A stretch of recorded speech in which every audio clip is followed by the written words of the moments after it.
Good morning, ladies and gentlemen of the press, and welcome to my Game 3 New York Knicks press conference. Let's begin so you can get the fuck out of here and go listen to Brian Windhorse talk about sports. And we all know Windhorse gets injured and tired playing checkers. I don't know where his ass ends and his back starts. So just sit the fuck down and listen up.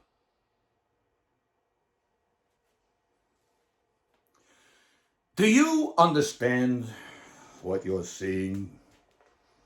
Do you understand the magical shit that's going down all around us? Did you watch the 2 games in Boston? This is starting to become fairy tale stuff. It's like my balls are gonna turn into pumpkins at midnight type shit. You are witnessing something very, very special. And I don't want any of you fat fucks falling asleep in the third quarter of any game because your lazy asses ate a tuna fish sandwich and some ice cream and then had to loosen your fucking pant belts. Lay down for a second because you got meat sweats. Print that.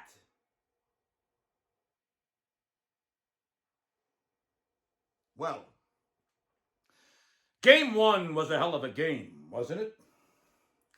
A lot of wacky shit went down. Boston threw up 63 pointers and made only 15 of them. That's like jerking off for 45 minutes and then falling asleep before you can pop the goo cork. Meanwhile, Boston also played hack-a-shack with Robinson, who, as it turns out, shoots free throws about as well as Helen Keller driving a fucking car.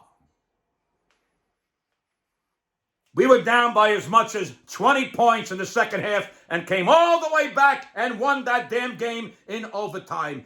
In Boston! That's how you kick off a series. That was foreplay from a person with a 16-inch tongue and fingers like sausages.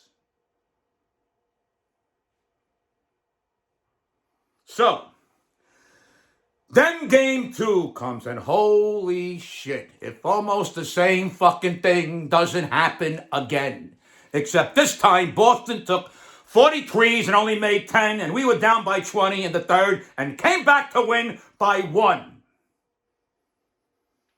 Now we are going back to New York up 2-0. And that is fucking huge. We have Boston wondering what the fuck happened. They're walking around like mumbling, stuttering pricks. The Knicks are gaining confidence daily, and Tibbs is in the middle going, oh, what do you want from me? This Knicks team is simply a never-say-die group of guys. Everybody is bringing whatever we need and when we need.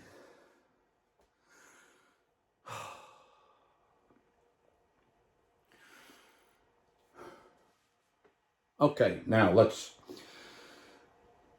here's some reality, and I don't want to rain on anybody's parade or piss in anyone's hot tub, but someone has to be the voice of reason around here. Boston is shooting threes at 25% clip. You cannot rely on that moving forward. You have to believe Boston is going to start to get a little back to normal with their shooting. And we have to stop getting down by 20 in the third quarter because that is unsustainable.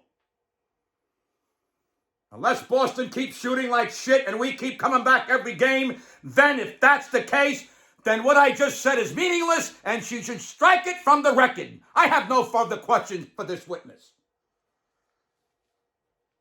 Look, this is the first time we have a healthy Knicks team in the postseason in decades.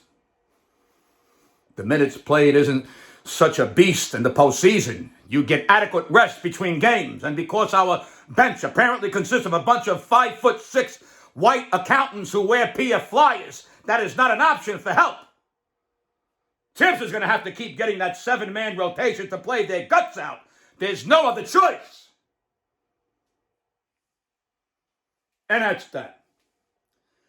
Today at 3:30, the real Garden will be rocking. This game is going to be very interesting and very important. Let's go Knicks. Let's awaken the ghost of Reed and Frazier and those entire great championship teams of the past. I want to see chowder all over the floor. I want to see baked beans dropping from their ashes. I want to see cream pies in their faces. I want to see smashed lobster rolls in their underpants. I want to see victory. Go, New York! Go, New York! Go!